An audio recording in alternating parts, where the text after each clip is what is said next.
So I'm excited to lead out this this webinar again today. We've been doing these. We started these last year, just a couple months into the pandemic.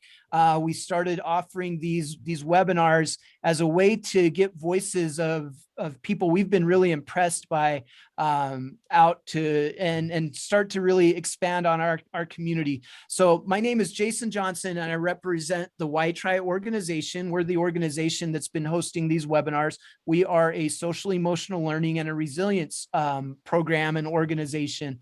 And this has just been really fun for me. My background is I'm a school psychologist, and the highlight of everything I get to do is being able to connect with just incredible educators and mental health professionals throughout the country. And these webinars have been a great way to do it. So today, the webinar, our focus is going to be on supporting and working with school counselors to help students thrive during difficult times. And we are thrilled. I'm going to go ahead and spotlight all of our panelists here. I'm going to put you all up on the screen together so everybody can see us all at once. There we go.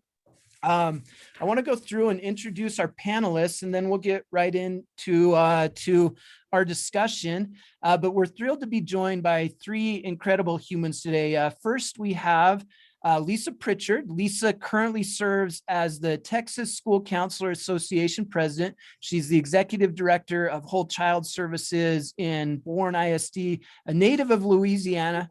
Got a background in psychology and counseling education. Lesa's career in education includes being a high school psychology and leadership teacher, a national championship cheer coach, a high school lead counselor, and a director of counseling. She's worked in 2 states and 5 school districts, been recognized as the Gulf Coast Career and Technology Counselor of the Year, as well as the Texas School Counselor Supervisor of the Year. Lesa, we have a long relationship with you as an organization, and we've just always been so impressed with you. Welcome. We're so happy to have you. Thank you very much. I'm happy to be here. Next, we have Omar Morris. Omar has served as a board member of the Kentucky School Counselors Association since 2008, including as president in 2013, 2014.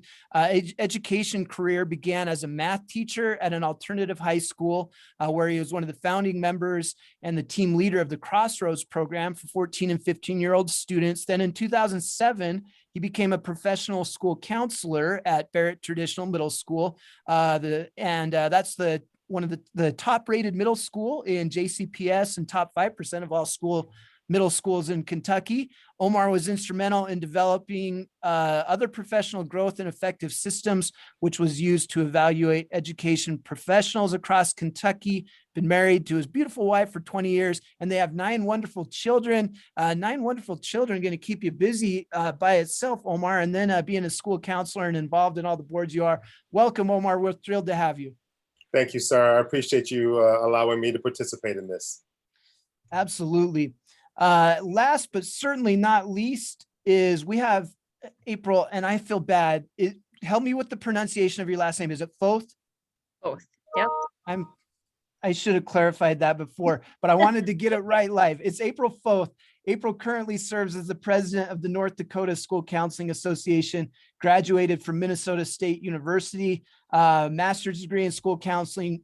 April began her career as a K-12 and career development counselor with the Cheyenne Valley Area Career and Tech Center in North Dakota, serving several small districts, her first 7 years as a school counselor. And for the past 4 years, April has served as the elementary school counselor for the Carrington Public School District. Welcome, April. So happy to have you. Yes, thanks for inviting me to do this. Oh, we are thrilled. And then, as I said, I'm Jason Johnson. My background is I'm a school psychologist. I came over to the world of WhyTry about 5 years ago and have loved it. I oversee research and development and training, and it's just been an awesome opportunity to be able to build my network out and connect with some of the most incredible humans alive. So we want to get right into it and talk about our subject today, which is supporting and making best use of our school counselors and trying to help kids thrive, and how this relates to all of you and your areas of expertise. I'm going to adjust the spotlight now. So it's gonna highlight whoever's speaking. There we go. And let's find out just a little bit. I want to give you a chance just to talk a little bit about what your last year has been like for you as a counselor, and what your work has looked like. Obviously, the pandemic has changed everything, and it looks a little bit different for all of us. But just talk a little bit about what your last year has looked like. Let's go Omar, April, then Lesa. Go ahead, Okay, Omar. thank you. First of all, I just want to give a heads up. My internet is going kind of wanky. So if I freeze, that's why. I apologize ahead of time. So, which is a perfect segue into what life has been like with the pandemic going on, having to rely so much on technology, and like its creator, it's flawed. So you can be in the middle of something vital, important. A prime example is we have class meetings. I wouldn't say weekly, but I would say at least twice a month, where I meet with my entire sixth grade group. I'm a sixth grade counselor this year. And so I have hundreds of people in a Google Meet trying to give them vital information. And then all of a sudden, somebody goes blank, somebody freezes, a video that I'm showing stops working. So the past year has been about learning new techniques, learning new tools, when you're using technology, being extremely patient with yourself, being patient with others, knowing that they're having the same difficulties, and really understanding. Like, I haven't come across anyone who's been like, I can't believe this technology isn't working that well. You know, they've all been understanding as things have gone along, and learning how to establish relationships with my students, with their families, and with the co-workers in a virtual setting. And, you know, if anyone says that it's just as good, I couldn't agree. I mean, I couldn't disagree more. It's incredibly different and incredibly difficult to establish our relationships through a virtual setting. And yet that's part of the process that we have had to do since the pandemic started. Thank you. And we're doing it. But man, it's difficult. I appreciate that. April. Yes, you know, I have to agree with everything that Omar had mentioned. Just again, that learning curve with technology has been both a positive and a negative challenge. You know, like there's definitely been negatives to that, but also positives that it's kind of pushed me to actually find the time to kind of delve into some of those things that have always been put on the back burner. You know, when I think about challenges that I faced when we were not face-to-face, because my district has been face-to-face since August. And so, you know, each of the different situations have posed different challenges. Initially, when we were all virtual, you know, it was really hard to balance positive interactions with students with more critical ones for struggling students. You know, when students were really struggling academically and teachers were reaching out to us and we had to reach out to students to try and get them, you know, maybe more motivated or trying to move them in a more positive direction. You know, when you're in the building and you see them in the morning, you can say, hi, what did you do last night? You can ask those kinds of questions that help you to build that rapport so that when you do have to confront a student, you're actually able, you have more of that 5-to-1, right? That 5 positives to 1 negative. And that was really difficult. In fact, we really had a specific student that we were worried we probably lost, in terms of being able to move that student forward when we got back to the school setting. But when we got back to the school setting, that relationship did seem to fall back into place. And so we're grateful for that. But, with certain students, that might not happen. So that was definitely a negative challenge. For me, when I look at how it challenged me in a more positive way is, and maybe not so much a challenge, but it gave me an opportunity as a school counselor to do what I was trained to do with students and families, without having to juggle some of those non-counselor related tasks that when you're in the building, you are having to, kind of juggle those as well. So it was kind of nice. I found that it actually opened up a little bit more ability for me to touch base with more families. And then it was kind of interesting to have that initial contact. A lot of times you would see families, you'd see a parent at the beginning of a session where you could find out how things are going. So I did find that it allowed me to be a little bit more in touch with my families as well. So that was, in my opinion, a little bit of a positive at times. So, yeah. Awesome. Thank you. Lesa. Hi, everybody. I would say that for me, the past year has been, as Omar and April both said, challenging for sure. We've had to learn to be flexible. Like April, our district opened in August and it has not been closed. We were at about 70% face-to-face and 30% online when we first opened. Now we're at about 85-15% face-to-face. We've had full sports seasons this year, so some things are a little bit normal, I would say, but what I've learned the most is flexibility.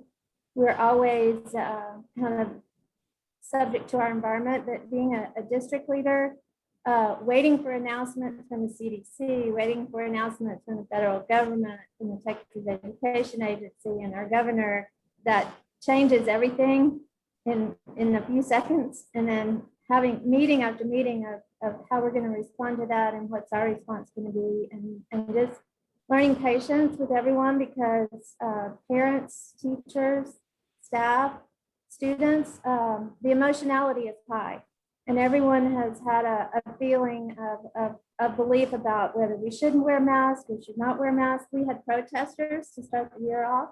That it was very important to our superintendent and our board that we allow parents to have choice. We're Texans, very independent, and choice is important to us. So allowing for that choice, and then just being really patient with everyone, and willing to meet face-to-face or online. We do kind of whatever it takes to get the job done. Awesome. Thank you. So I'm going to ask kind of a two-part question here. And what I was wondering if you'd be willing to share now is talk just a little bit about some of the things that you've done over the past year to help you and your colleagues just survive the pandemic and navigate all the challenges we've had in front of us. And then also maybe share any successes that you feel like you've experienced during the pandemic. I'd love to hear about some of those as well. Let's go Lesa, then Omar, then April. We have worked a lot with our staff trauma and understanding trauma. We had started that work before, but we had started the year before a whole child initiative, and that really helped us when the pandemic came into place, that people were understanding that trauma is biological and psychological and emotional and all of those things. We have 12 campuses, and so we went out and visited campuses as a team and let staff have circle time, and we worked with counselors on how to facilitate circle time and just ask questions like, what's life been like for you since I saw you last? And acknowledge the things that people have gone through. we've had grief because we've had families who have lost family members and staff who's lost family members. And so we've done a lot of grief processing as well. And we use some of our federal money from the ESSER grant to have what we call the well. And it's a wellness room on Tuesday nights in one of our school cafeterias. And we let parents and students and staff with special time just for staff. And we had things like yoga and mindfulness. And we offered individual and family counseling during that time. And everything was free because of the grant. And I would say that that has been a big success. I love that. So you called that the well? We call it the well. Like, and we made little t-shirts that said, "Come see us at the well," those kind of things to promote it. That's a great idea. I love hearing that. Omar. I think one of the things that we really try to focus on with our young people is celebrating them at opportunities, that each and every opportunity that we could. We have this thing at Barrett that we call the Hilltopper Award, and that's where we recognize students for all sorts of things. Sometimes it's for academics, but because high academic achievers tend to get celebrated a lot anyway, we try to find other aspects to celebrate. So someone who has greatly improved, maybe they started off slow and have really come on as of late. Maybe someone who, we've had a lot of this, where our young people have helped our teachers with technology and willing to volunteer their time, their effort to help us old people. I'm not saying y'all old. I'm just talking about the people that we work with, okay, and helping them out. So finding ways that we can celebrate the kids, any sense of normalcy that we can give them. Something else that we have had in a virtual setting, which is really going to have to pivot once we start back in person, is the availability of one-on-one attention. Our classes were normally ending by 1 p.m. and that was giving students opportunities in the afternoons to meet with their teachers. And also because the students aren't in class, that let them meet with the counselors as well. And one of the things that we found out, which has really been totally awesome, when we first opened it up and the students would come in to meet and talk with me, of course I'm in counselor mode, which is what's going on, how can I help you, et cetera, et cetera, et cetera. And then after a while, 2 or 3 or 4 of them would show up at a time and they would start socializing with each other. And then I just realized I'm just a holding spot for them. Like, they needed a place to come and hang out. It's not that they were having issues that need to be counseled. They needed a place where they could come together in some sort of normalcy and socialize with each other. So after a while, I was just like, hey guys, I'm here. If you need me other than that, I'm just gonna sit in the background.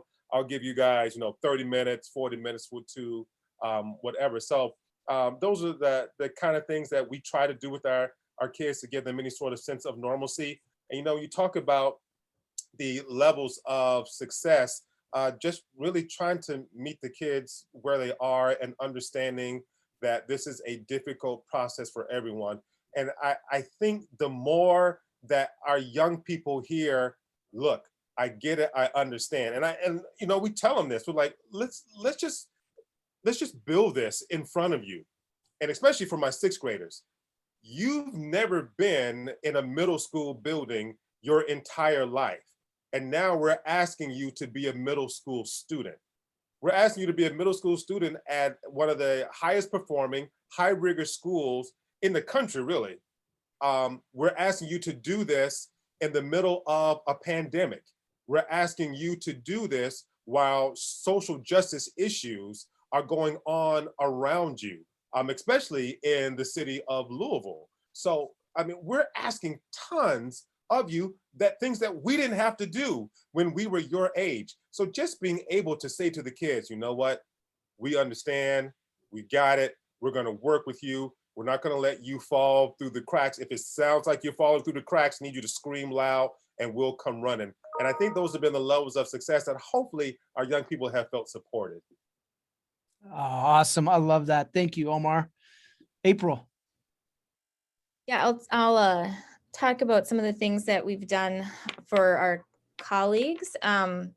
So when we were all virtual, one of the things that I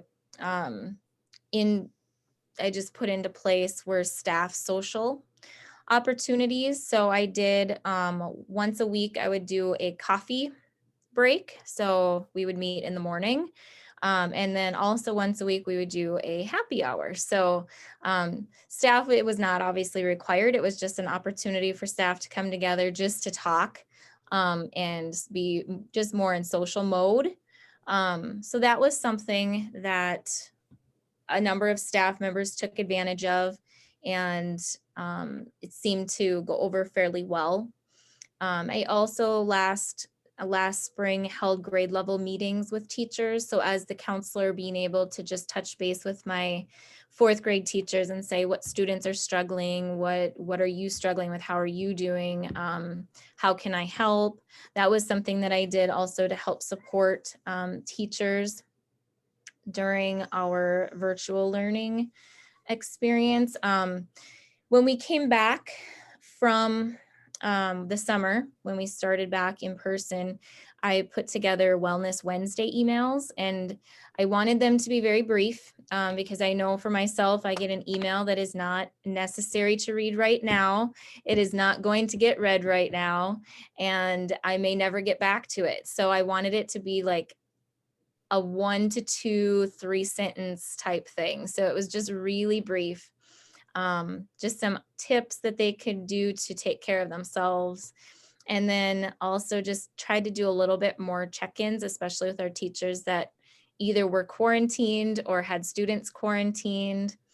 And then with a coworker this year, we did a health and wellness challenge, which focused not just on physical health, but also mental health. We did that last month. So that was kind of a nice way to just get our teachers doing something, again, for kind of that self-care. And then, when Omar was talking about the social opportunities and he realized, oh yes, now I'm actually not leading this. This is just for them. I had a very similar situation where I put together class socials last spring and just opened it up for any students that wanted to come and hang out with their classmates. And at one point I was with a 5th grade group, I believe. And I said, the reason that we're doing this is just for you to have an opportunity to hang out with your friends, socialize, chat. And one of the kids goes, finally, somebody gets it. And so I do really think that, like with Omar, you said, you realized you were just a holding place. You were providing the opportunity that kids really needed. They needed to be together, not in a classroom mentality. And then one thing I did this year for some of our distance learners that chose to distance learn is I provided them and worked with teachers to try and get some lunch dates going. So those kids that were constantly at home and just never had that social outlet, we tried to allow them an opportunity to choose a couple of friends that they wanted to have lunch with. And then either myself or the classroom teacher would supervise that lunch date via Zoom. So the distance learner would be on Zoom and the other 2 or 3 or whatever it was would come with their trays and they would be able to chat. So I would say those were some of the successes that I feel I've experienced during the pandemic. Also along with just updating my website and that kind of stuff, again, that just kind of always got put on the back burner. So nice. Thank you. I love that idea too of, I think the model you suggested, kind of combining the in-person with the kids that opted into virtual, like that's probably a model we're going to have to be considering as we continue, we have some districts that haven't even returned back to in person yet.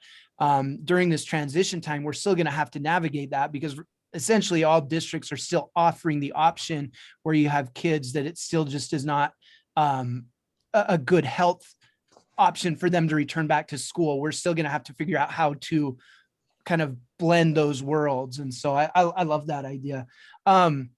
Next question I wanted to throw out to you. So it's interesting.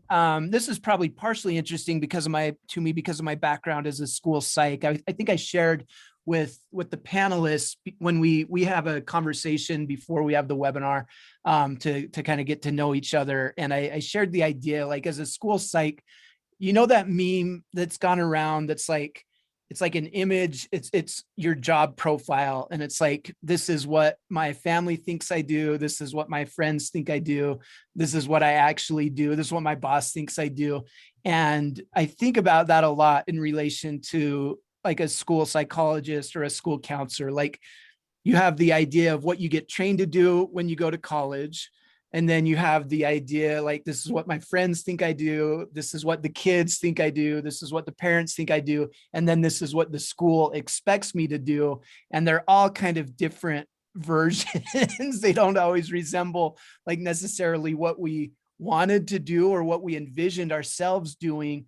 One of the things that continually comes up when I talk to counselors is this idea of trying to help schools really get best use out of their counselors. So I was wondering if you could all talk about tips or suggestions you have to help schools better support and utilize their counselors, and also maybe ideas to help counselors better advocate for what they've actually been trained to do in comparison to what they end up doing in a lot of cases. Maybe we could hear from, let's go April, then Lisa, then Omar. So, one of the things that I have been doing, pandemic or no pandemic, is initially when I moved to this district, I was joining the district at the same time as the elementary principal was, and I'm the elementary counselor here. So, I advocated for a weekly administrator counselor meeting, and then my goal with that really was an opportunity to educate, just, little bits and pieces here and there, like just what is my role? What can I do to support the overall goals of the district? And, initially my administrator was not sure if we really needed to do a weekly meeting, and I was able to just kind of explain to her why ASCA, the American School Counseling Association, encourages it. And she was willing to try it. And by the end of the year, she actually just indicated that, she had learned a lot about what a counselor's job is. She had come from a small district that didn't have a full-time counselor on staff. And so just, it was just kind of a lack of knowledge. And I think that is the case, with just the history of counseling. School counseling is, it began with guidance counseling, and guidance counseling really was greatly involved with standardized testing and all those types of things. And as our profession has evolved, and we no longer are really referred to as guidance counselors, we're now school counselors, that has changed. We really aren't, one of the roles that we really shouldn't do is testing. It takes away from our time with students, and can really take a lot of time. And so that's just one thing that, tracking your time is also something I would encourage counselors to do, to be able to bring data forward as to, how are some of those tasks impacting your ability to work with students and meet student needs, and do the job that you've been trained to do. And So I guess those are two of the things. Just advocate for that weekly meeting or even a bi-weekly meeting with your administrator, and then also track your time and how, especially during some of those times where you are busy with some of those other tasks. And then have even a week where you're not busy with those tasks and be able to compare the two. So those would be two suggestions I guess I would have for counselors to help educate on your role. Awesome. Thank you. Lesa. So when we had our meeting before this with panelists, I talked about this is really my life's work, and I could talk about this for the rest of this session. Advocating for the role of counselors, I believe that the work that school counselors do is critical in the school system, especially through pandemics. And it seems like I've lived long enough to know that every year offers its own challenges. We think next year is going to be normal, and I've not had a normal year in a long time. So we get used to things not being normal. But counselors are needed. They're needed for social emotional skills, mental health issues. They're needed for individual planning. I'm very fortunate to work in Texas. We have a Texas model that the Texas legislature put into Texas Education Code a couple of years ago, and we're mandated to follow that, which gives a little bit of support. What April said about advocacy is so important. Most of the time, administrators don't have much training on what school counselors do. They know that we're nice and get the job done. And so they will give you a job not knowing what you're doing, and because they know you'll do it. You're a very competent person. And so we need to learn to advocate and talk about our roles. We're not very good at that as a group.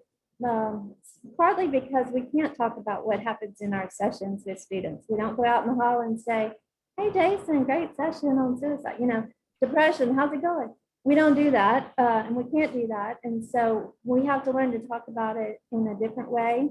And always plan. Everything needs to be planned, and then meet with your administrator and go over the plan and list the jobs you're going to do, when you're going to do them, and list the non-counseling duties that you have. At this point, it's pretty unrealistic to say we're not going to do any non-counseling duties because they've been a part of the school counselor's job for so long. But we require, and a lot of my friends who are directors in Texas require that their counselors create a plan for the year, and that the principal signs it, and then we get a copy of that plan. So we know what they've been asked to do, and the principal knows that we know what they've been asked to do too. And then just explaining to principals what the role is, what it is that we do. And I always tell counselors, don't talk so much about what you can't do. Like, don't say I can't do lunch duty. Talk about what you are going to do. So I was planning to do a lunch bunch session with some kids that are struggling with self-management. But if you want me to do duty, then I won't be able to do that group activity and explain that. And sometimes that helps. And remember that we went over my counseling plan at the beginning of the year, and duty was not one of my assignments. Whatever it is that you want to do, just make sure you talk about what you do. And then the other thing as counselors is, April talked about a time study. Data is very important. So figure out how you're going to measure the impact that you have at your campus as a school counselor. So how are students different because of the work that you did? And try to figure out how to keep that data, because that's critical. And we look at things like office referrals. In our first year of the Whole Child Initiative, we cut office referrals district-wide by 35% in Boerne. In Humble, it was 45% in the first year. So the Whole Child Initiative, and that includes social emotional learning, and all of those pieces really do make a difference.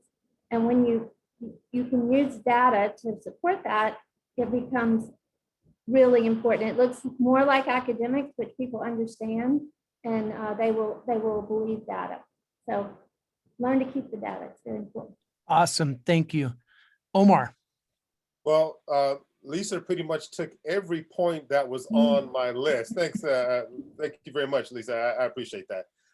So if I could just kind of piggyback on what April and Lesa said, I would start off with, don't make any assumptions, especially with your principal, about what they know about your role, unless they were a counselor, they probably know very little about your responsibilities. And the interesting thing is, this is my 20th year in education, 15th year as a counselor. When I first came into the school counseling field, many of the principals were school counselors.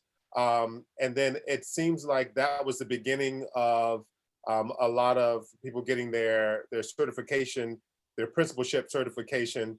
They hadn't been a school counselor, so they were becoming assistant principals and then getting on to principals. And so you had less and less people who were aware of what our roles are, what our responsibilities are. And especially since our role is evolving, we have to keep them up to speed about what's going on. So we can't assume that they know what's going on. They've got enough on their desk.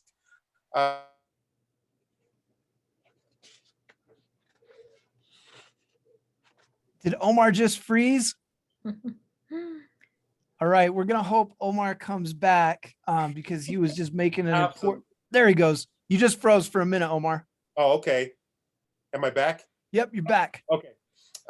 Showing results is absolutely huge. I remember a conversation that I was having with my former principal about small groups, and he was just really hesitant about it because I was asking him. I was like, "Look, I got to pull these kids from some of their classes. I know that's not what we like to do, but that's really the best time that I can." Excuse me, I'm so sorry.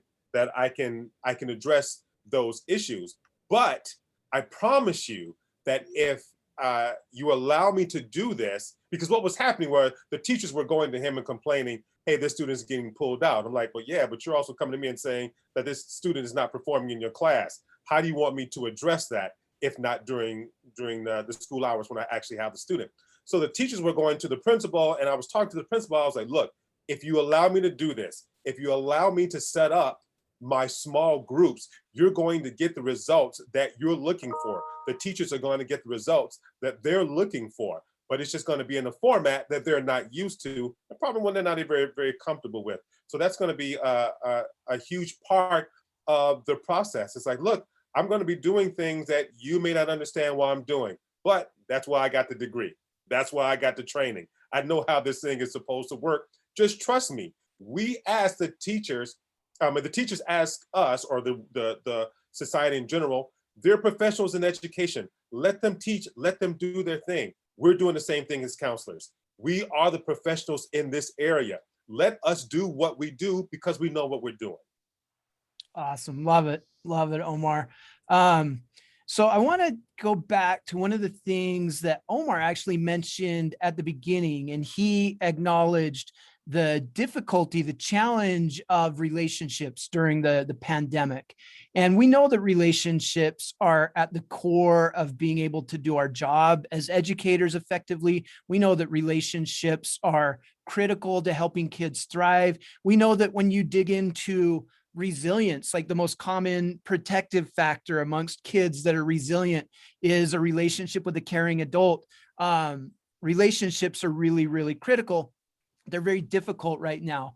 I want to have a little conversation now and see if you have any tips or strategies on how to try to effectively build and maintain relationships through some of the challenges that we have right now, whether that's the challenge of virtual, of social distancing, or just the added trauma of the impact of this pandemic in general. So I was wondering if you could share some tips on relationships. Let's hear from Omar, and then April, and then Lesa. So two of the things that I have done this year that I have never done before and really has been gold. Like I'm hoping that as we pivot back to in person, that I don't lose this aspect. One of them is texting, whether it's with the family itself, or in some cases where the student has a phone, establishing that relationship through texting as well. So obviously, if the child has a phone, I get permission from the parent. I talk to the parent first. Hey, do they have a phone number? Is it okay? Are they okay with it? But it has been gold because I get an immediate response, With an email, there seems to be a delay. With the phone call, well, we just live in a time where people don't always answer their phone. They want to see who it is. I don't recognize that number, or I don't want to talk with them right now. So, but with a text, I tend to get an immediate response back, and that has been huge. And the other thing, interesting enough, that I've never done before, like I said, I've been doing this for 15 years, that I did this year, in spite of the pandemic and the social distancing, is I did a couple of house calls. Now, I didn't go in the home, but I was out on the porch. I still kept my social distance, but it was huge.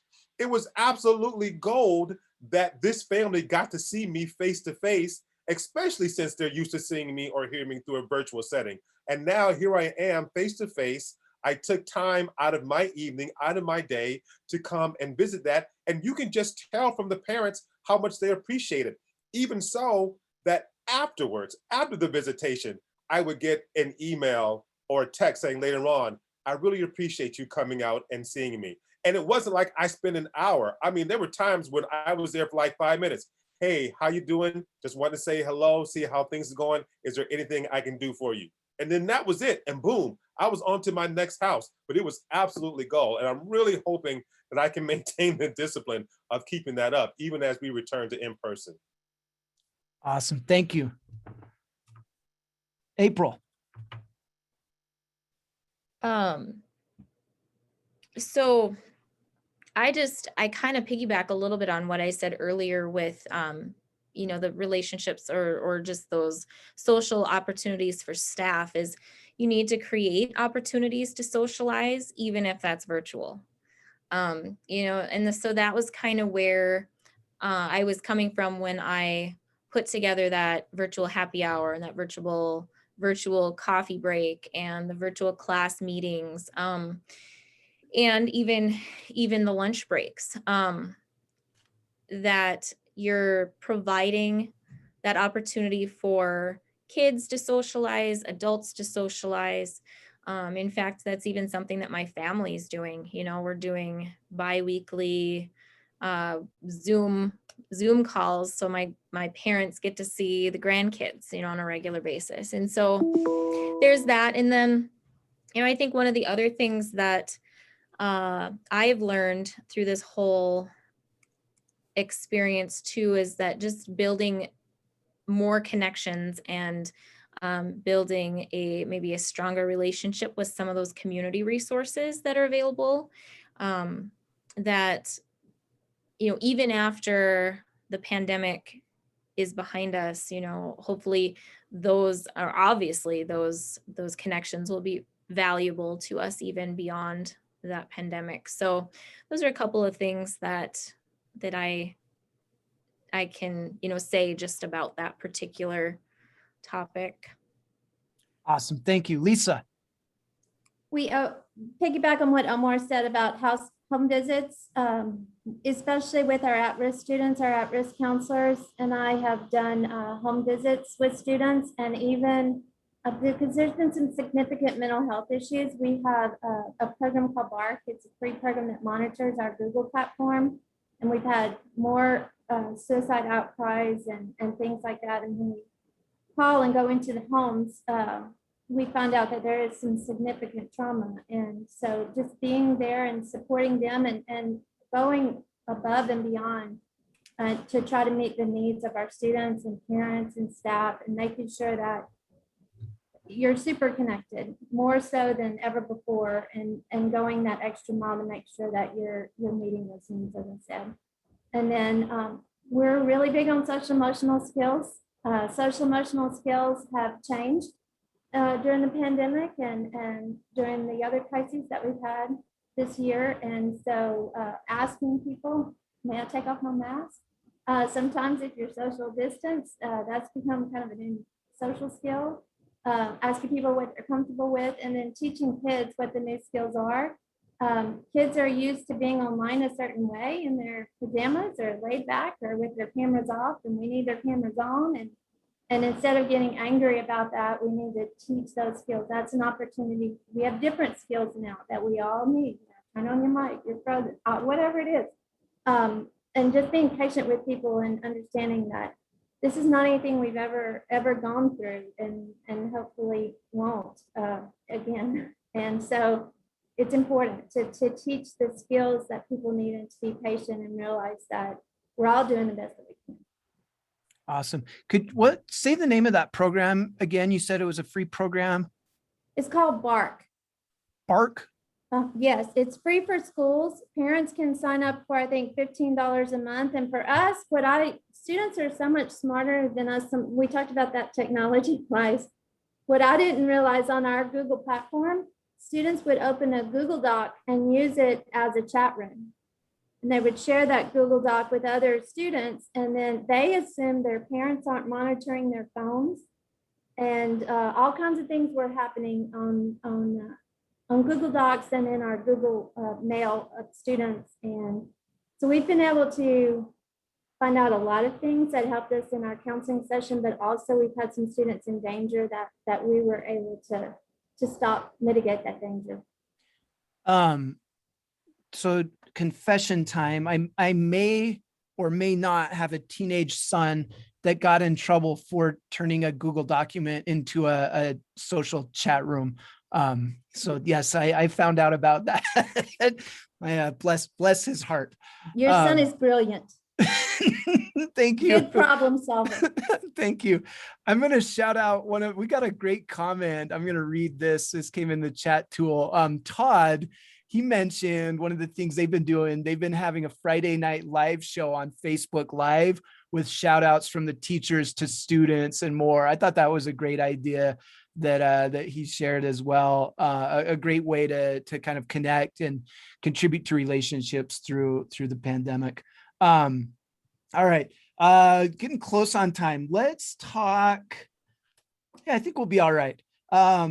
Talk a little bit about, we're preparing a lot. Some schools have returned to in-person, some haven't yet, but are getting ready to. Some are still virtual. But all of us, I think, are dealing with some level of transition still as our states and our districts kind of adjust to whatever the next phase is in response to the pandemic.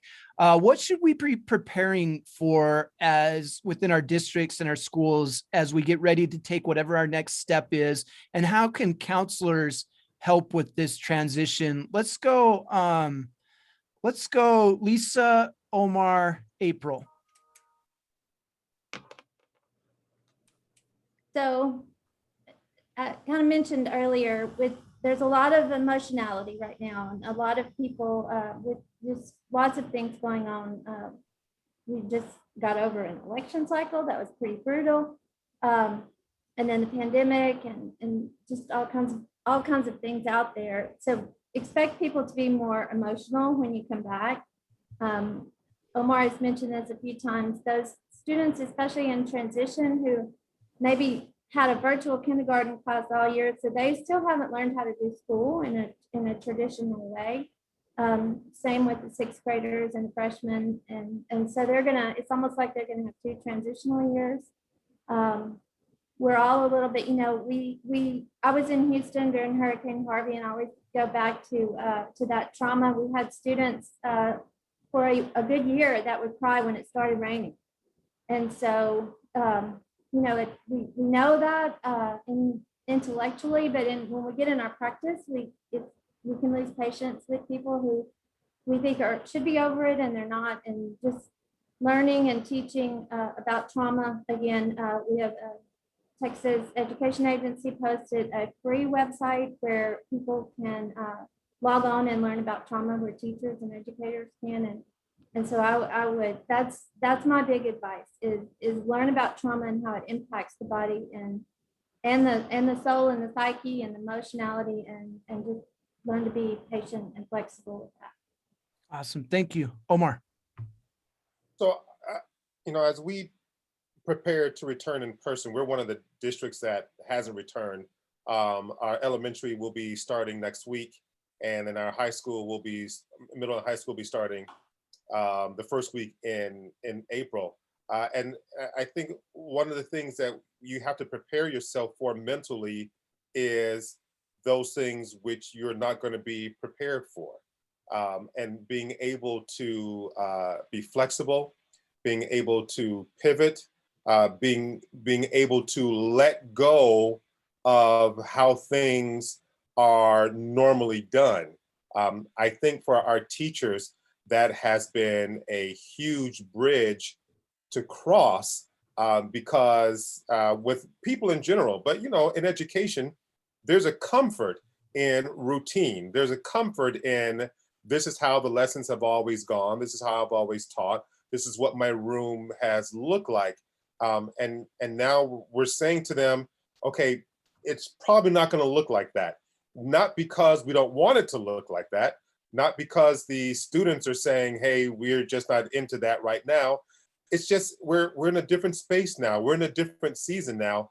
And we have to be okay with the unknown and being willing to pivot and adjust and adapt to how things go along. So, we have been planning. We really started planning with this back in October. We didn't know when we were going to get the green light.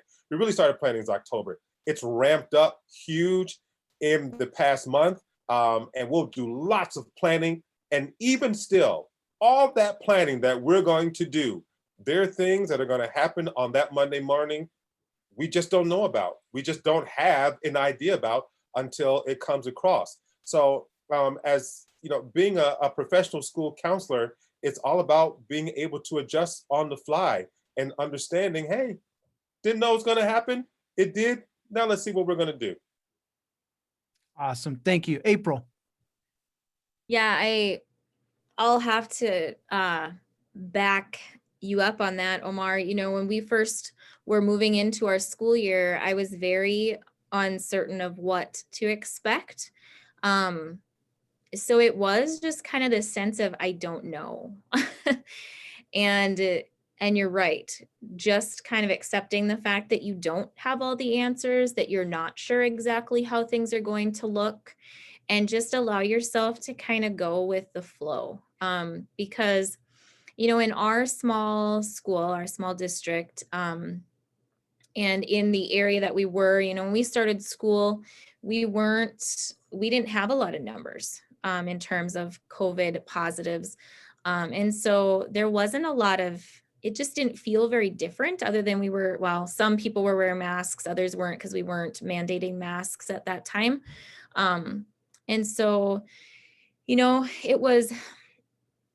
it was definitely a different beginning to the school year, but definitely found that I was able to adjust and go with the flow. A couple of things that I guess I would just mention as possibilities. One thing that I did was I did minute meetings with all of my students. We have in my district elementary, we have about 270 kids. And if you're not familiar with a minute meeting, basically it's just it can be as short as 3 or 5 questions. But you just grab a student out of a classroom. I would just pull one outside into the hallway. I'd ask them those couple questions, send them back in and say, send out this other student. And I could go through a number of students very quickly. But it allowed me an opportunity to just take a pulse on all of my students and where they were coming in. So it was an opportunity to ask, how do you feel about the coronavirus? Just to get a sense of, does it really worry them? Are they not very worried about it? And then also, I asked a couple other questions too, just to see, do they feel connected to their friends and those types of things. But that gave me some really good data and an idea of which students to kind of keep an eye on. So that was kind of nice. Another thing just to consider as you're moving back in is, some of those normal interactions that you have between students and teachers, like fist bumps or high fives or those types of things. At an elementary school, hugs, right? I mean, those are things that we all had to kind of think about. And what is going to be your plan? What is going to be your expectation? And one of the other things I did right at the beginning of the school year was I went in fact, it was the first day of school. I went into every classroom for 7 minutes, about 7 to 10 minutes maybe. And I just did a really short classroom visit on how school might look different this year, what feelings you might expect to have, explaining to kids that whatever feelings they have are okay. You know, if they're nervous, that's okay. If they don't feel very worried or anything, that's also okay. And then also I explained to them that we can still read facial expressions and body language even through a mask. And so I explained to them that I had chosen to wear a mask, you know, even though our school wasn't requiring it, and that if they wanted to wear a mask, they'd know they aren't the only person in the building wearing a mask, just to help them feel comfortable if they wanted to. And so that was something that was, I feel, very helpful just on day one, to kind of establish some of those things with kids, in terms of that social emotional, you know, we don't know where all the kids are socially, emotionally, and it's just good to do that quick check-in. Awesome. Thank you. I'm going to borrow that minute meeting idea. I love that. We are almost out of time, but I want to give you all a chance to respond to, I'm going to do a two-part. I'm just going to ask for two brief responses. I'm going to put us all up here on the screen together. And the two things I would love to hear from you are, number one, what's a lesson that you've learned navigating the last year that you think will impact your career moving forward?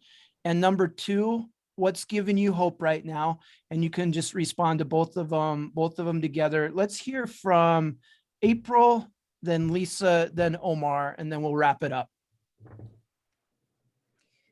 I think one thing that I've learned this year really is the importance of of being flexible and going with the flow, and then also, you know, the importance of helping kids to understand that no matter how they're feeling, it's okay. You know, that I think that is really one of the biggest things that I've learned. And then what's giving me hope right now, really, truly, is the vaccine.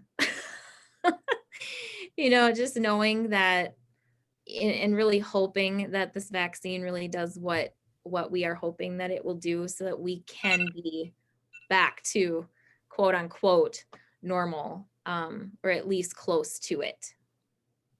Awesome. Thank you so much. I agree. Vaccines giving me hope too.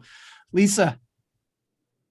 I've learned to assume goodwill, that we're all doing the best that we can during these times. And I need to understand that everybody's coming from a different place. And somebody in the chat, I think, said earlier, there is no normal. This is real life as it is. And what gives me hope is the human spirit. I mean, we are an amazing group of folks, and especially school counselors. You're my people. I love you, and really honored to be here today. Awesome. Thank you. Omar. I think that what I've learned this past year is that love is an extremely powerful and effective tool. That if you can come from a place of love, it covers a multitude of shortcomings and areas in people's life. And I think I was on this journey anyway, but in the past year, if I can focus on how can I love this student more? How can I love this family parent more? How can I love this staff member more? It tends to dictate and drive, and also give me peace and patience throughout the process. Love is incredibly powerful. The hope, what you guys have said is great. Also gives me hope to know that I'm not out here alone, that I have other school counselors, that other school psychs who are out there with me, trying to do the same thing that I'm trying to do, and I'm not alone. So getting together and being able to share these type of stories, it's amazing hearing from someone from Dakota, North Dakota, and hearing someone from Texas who's going through the exact same thing that I'm going through here in Kentucky. actually does my heart a lot of warm. So that's something to hope in. Oh, I love it. I'm going to add to that. The word that came to mind probably kind of goes along with yours a little bit, Omar, when I was thinking about the lesson that I've learned. I knew that it was important, but I've just absolutely had it reinforced to me the importance of compassion. Just like I realized that's what got me into this world. That's what made me wanted to be a school psych, was to help, alleviate other human suffering. And this past year, we've all experienced heartbreak to different extents. We've all the different things, seeing my friends go through their own challenges, and the importance of compassion just carrying us through that. And that's got to be, for me personally, that's got to be a thing that I carry forward. Like, I hope I'll be able to be as committed to it out of the pandemic as I am in the pandemic. And then, as usual, all of you give me hope. My fellow colleagues in education and mental health. You're the greatest humans in the world. And I just love the heck out of you and appreciate you all being willing to continue to be part of this community, and you inspire me and give me great ideas. So I just want to conclude thanking all of you. This was really fun. I really appreciate your heartfelt and your thoughtful responses. I'm going to put up some contact information here if you want to get a hold of us, or if you want to get a hold of any of our panelists. And then for your information, we are recording this webinar. This will be available on our website probably by tomorrow or Monday. So if you want to review this or share this with any of your colleagues that may have missed it, feel free. And then, as usual, big round of applause for our panelists, big virtual round. Huge thank you to all of our attendees. Thank you for doing what you're doing. We know it's not easy, and you just inspire me with how you continue to navigate this with the commitment and drive that you have. That's all I've got. Thank you, everybody. This was awesome. And huge thank you to our panelists. I'm going to play us out with some music now.